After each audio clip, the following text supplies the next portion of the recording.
Now, who would have thunk it? Jim Rubbens, the first Republican to step out and say he's seriously exploring challenging U.S. Senator Jeanne Shaheen in 2014. Other people have talked about it. He's really the first one to say, I'm really seriously looking at it. Kind of a fascinating candidate, Jim Rubbens. I mean, on its face, I think that'd be a mismatch, but Rubbens offers some interesting dynamics. One, he's a former state senator. He ran for governor in 1998. That's 15 years ago. But people may forget that campaign, but I don't. Jim Rubbens was not the fair-haired boy. He was a state senator at the time who often rankled Republican leadership. Again, by being a social moderate and also very unpredictable on environmental issues. Very green legislator. And as we'll talk about in a little bit, since he's left the Senate, he's been even more concerned with the environment. Ran against an establishment candidate, Jay Lucas, a self-made multi-millionaire who spent much of his wealth on the campaign. Lucas had the establishment support. Rubbens almost knocked him off in a Republican primary. Lost by a little over 2,000 votes. Ran a very impressive campaign.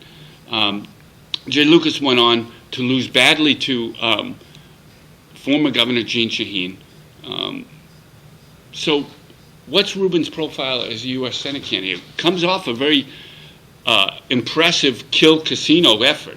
I mean, as the chairman of the Granite State Coalition Against Expanded Gambling, he had his hands full this year with the most impressive pro-casino effort that ever been put together. But he held the House in opposition to that.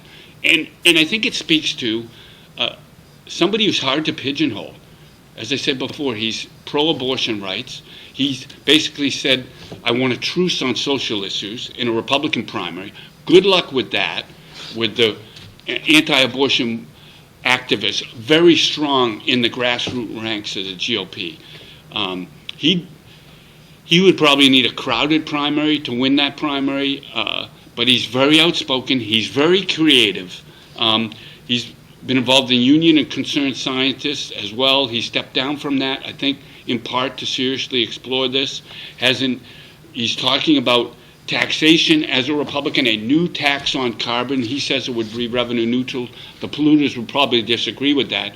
But he wants to combine that basically with cutting the payroll tax and cutting the corporate tax. So somebody really hard to put into one corner or another corner is he is a fiscal conservative. He's a social moderate. Along with Senate Majority Leader Jeb Bradley and even former Massachusetts Senator Scott Brown, considering this race, Governor Jeanne Shaheen is the clear favorite to win re-election in 2014, but Jim Rubbens' entry into this mix as a potential candidate really shakes things up and should make it fascinating over the next several months.